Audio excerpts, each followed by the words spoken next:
What's up mga coffee break? It's my second attempt na magawa ng content ng copy and serie natin. Tapos meron tayong twist ng kaibigang putik at kumpare slash kumpare serie. Kumparing putik serie. So ang magiging content ko ngayon is dalawa ang involved dito. Comedy to maganda. Way back 2009, 9-10, as I remember. Bago yan, thank you sa nag-sponsor sa akin ng cup. Nagpadala sa akin si Brad Kit Enriquez. Salamat tol. At sa uulitin alam mo naman yung hilig natin dyan. Ingat lagi dyan mga brother. Lahat ng mga brad dyan sa abroad, capital S at capital E sa inyong lahat. So, babalik tayo. Ito na yung kwento ko. Actually, itong content ko, itong platform ko na to, para sa lahat to, hindi na sa brad. Basta for entertainment purposes only. Yung disclaimer ko niyan. Sa masaya lang, depende na lang kung paano mo iisipin na negative yung ginagawa ko. Kung if you're going to think that negative sa'yo, go on, wala akong pake.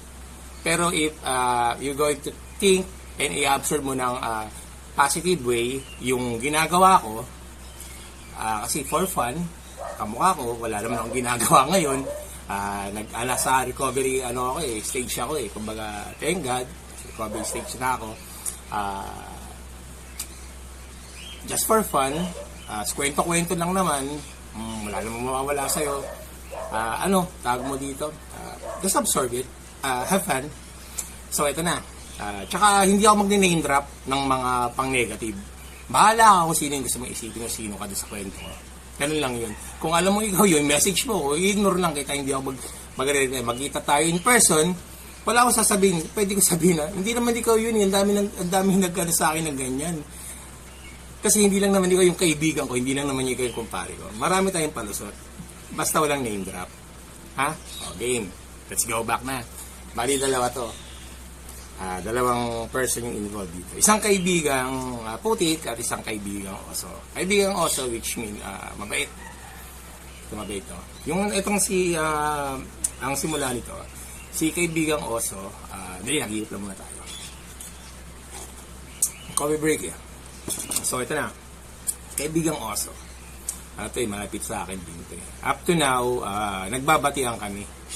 Kaibigan ko to. Isa sa matuturing kong kaibigan ko. Kasi, meron sa wala, kasama ko yan. Marami rin marami rin kaming pinagsamahang masaya. Nung binata pa ako. Banat, gagawin, nababalat yan sa kanto. Tapos tawag mo ito. Yung kabataan lang naman. Tapos tawag mo dito. Ngayon, profession yan, nag-drive siya ng jeep. Jeep driver siya. Tanga na one time, nasakay ako, BPO days ko, tatrabaho ko sa IPI. Sakay ako alas 2 kasi ako lang closer. Ang alas 12 uwian namin, yung kainitan. Alas 2 sakay ako sa kanya kasi 1 hour lagi Kaya walang walang UB sa terminal. So, no choice, jeep ako, nakita ko. Tapos sabi ko, si tropa to sakay. Ginawag ako, sakay ka dito? Di sakay. As I remember, sa kaharap ko, na upuan, 4 lang yun nandun. Tapos sa akin, tatlo kami. Tapos yung konduktor niya, ewan ko sino yung konduktor niya. Kay sausabi sa kwentuhan namin. So, siya, mga ilang minuto lang, umalis na, sasalang. Pakirang bilis, kako. Natakot ako. Sabi ko ngayon, pinabayaan ko kasi, alam niyo naman yung ginagawa niya. Tsaka first time ko siya, ang lang doon, ang masakit lang doon. First time ko sumakay sa kanya, alam ko lang nag-jeep driver siya. Kasi dati tricycle lang dinadrive niya. Tsaka bike, tsaka motor yun lang. First time ko sumakay sa kanya ng jeep na yung dala niya. So ito na. From San Juan, nakadampot lang siya ng 2 siguro hanggang Tayuman. Tapos yung gulong hindi na sumasayad eh. Yung kalsada, sa ganyan. Siguro yung konti na lang na ganyan. Tapos, para silang yung conductor niya, navigator niya. Oh, palaban lang kayo. Karera sila, talaga nagkakarera sila. Tanginan to. Kumikita ba itong gagon to? Sinisip-isip ko lang. So, ayun na. Like to, let's cut the chase. Babalik tayo sa kaibigan mo yan. Kaibigang Oso. Eh di, ito, nagkaroon ng, syempre, shit happens sa buhay. Nauna siyang nagkaroon ng anak sa akin. So, ay mga anak niya, binata at dalaga na. So, itong kaibigan ko to,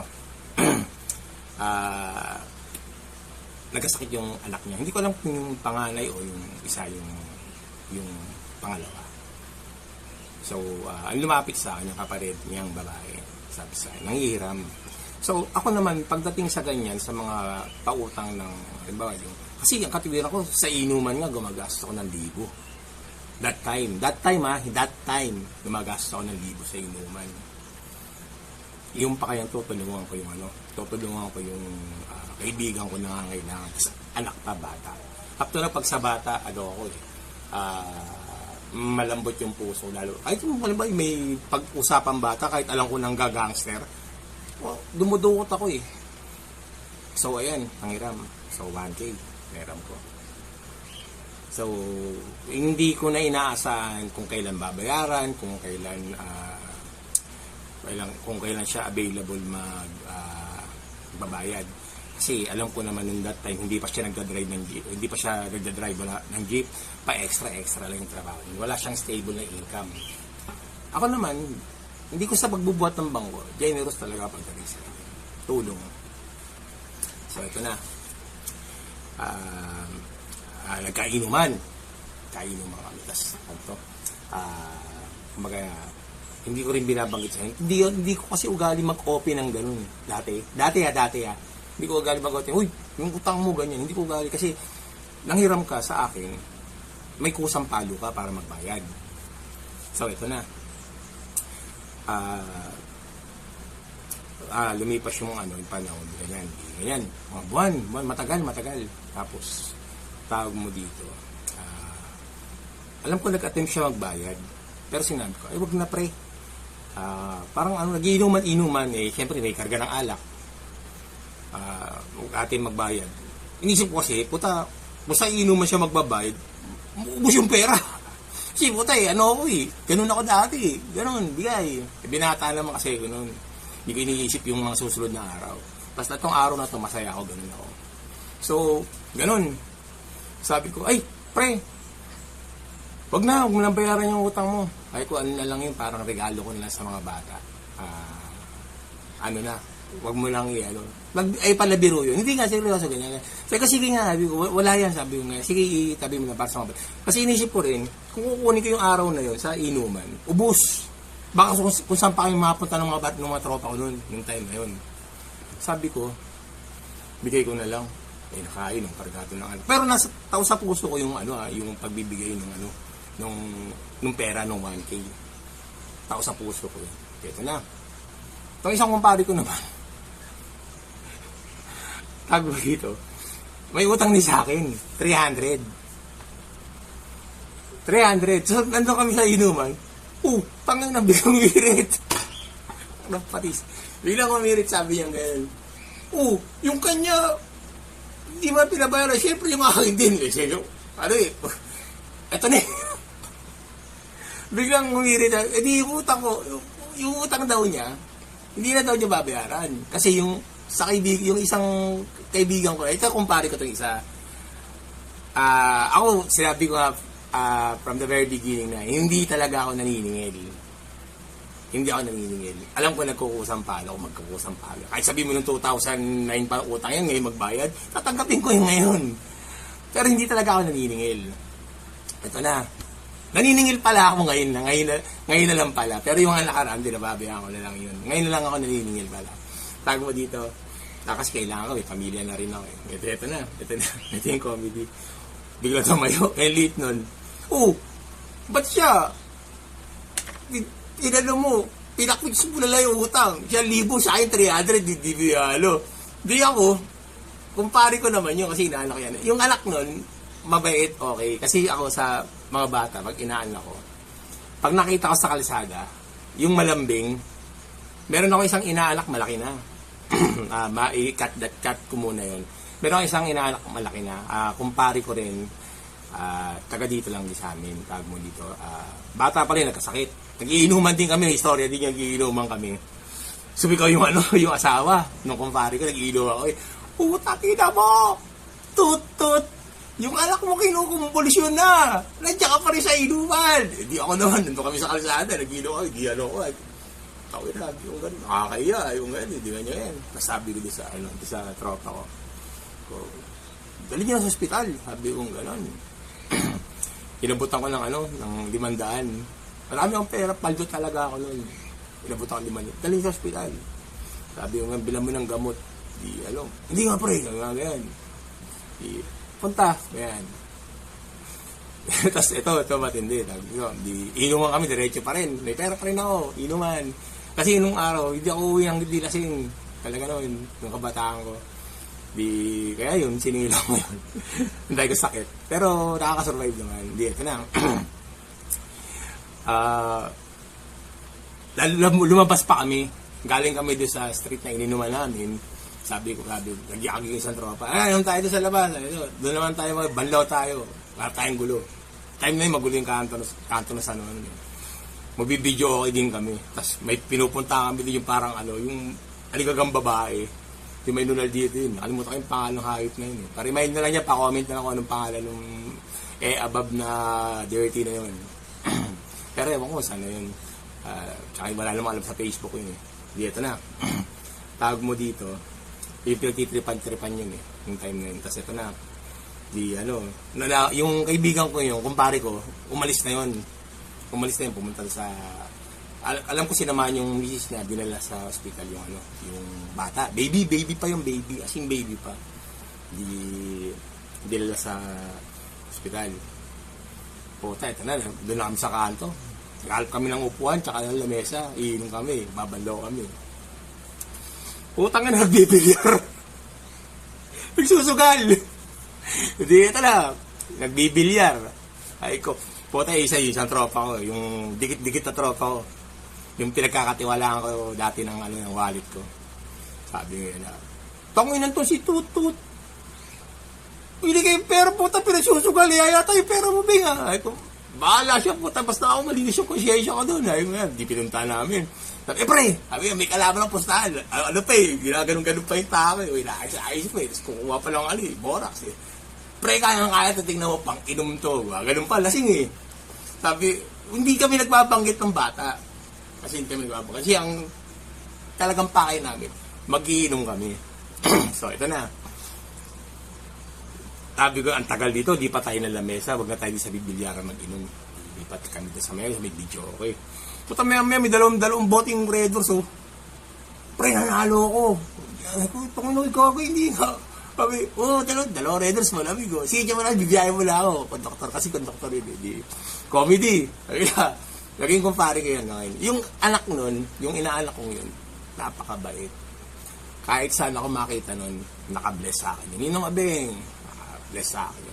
Kaya yun, kahit sabi mo kahit paano, pag Pasko, naabutan ko yun. Hindi ka mukha ng ibang inaanak ko na kilala lang ang pag Pasko. Ay, tinatabla ko talaga. Hindi kasi tinatabla, kumbaga, binibigyan ko sila ng leksyon ng kultura ng Pilipina. Kilalanin mo, kaya ninong mo yan, ninang mo yan, kasi pangalawang magulang mo yan.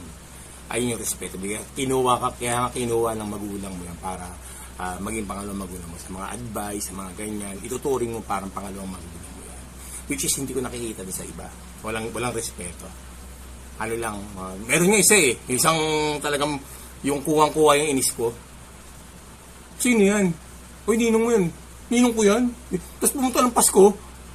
Parang binigyan ko 10. Pero nagbigay pa rin ako. Nadamay pa yung isang inaanak ko na Kaya ako pinsan niya yata yun. Nadamay pa. 10 rin binigay ko. Yung mabait din naman yun. Kaso nga lang, parang nadala. Siguro sabihin, kuripot naman itong ninong ko. 10 piso lang binigay sa. 10 piso talagang plata binigay ko. Di yun. Let's cut the cakes ulit dun. Di natapos na yung kumpare kong konduktor na yun. Nagbiyahe na. Higino nga kami. Tapos punta na tayo kay kaibigang Sa kaibigan ko kaibigan ko oso ko. Ay, hindi ko na pinabayaran yun. Tapos isang kumpare ko naman, kumparing puti ko, putayin malupit. Hindi ko na rin pinagbayad. Sabi ko, pre, yung 300 din, huwag mo nang bayaran. Para doon sa inaanak ko na lang. Kasi yung inaanak ko din naman yun, yung anak niya. Mabait din yun. Malaki na yung kasama, matagal na kami din nagkikita kasi medyo malayo na yung bahay na. Hindi ka mukha dati malapit. Malapit dito sa amin, kumbaga tabig street lang.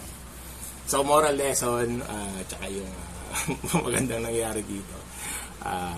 Siyempre, utang, pera, hindi naman lahat ng kasiyahan sa pera natin nakukuha. Hindi rin lang naman lahat ng attention sa pera natin nakukuha. Pero, we are money-driven person. Kailangan natin kumita. Pero yung mga ganong sitwasyon, pag sa mga usapang bata, usapang gatas, gamot, pag may hawak kang sobra, may hawak kang sakto, hatiin mo. Or kung may pangbibigay ka. Pag wala, pagdasal mo na lang. Pag-pray mo na lang. Walang utang, pre, pairamin mo naman ako kahit 200, pambili lang ng gamot ng anak ko. Wala kang pera. Pre, halika rito. Kuha kami yung kamay ko, pikit ka. Pikit ka, pagdasal mo. Kung papatol sa dasal, yung pero ikaw pagdasal mo, gano'n mo. Pagiging maayos yung anak mo. Gano'n mo na lang. Ayun, ayun lang, wala. Na-share ko lang. Second attempt. Pero masaya. Masaya, promise. Nalilibang ako. Masarap mag-coffee break. Coffee break tayo. Pang third attempt, hindi ako magsasawa kahit walang like and share to. Marami ba ako i-share? Nagsisimula pa lang ako. Alright guys, thank you.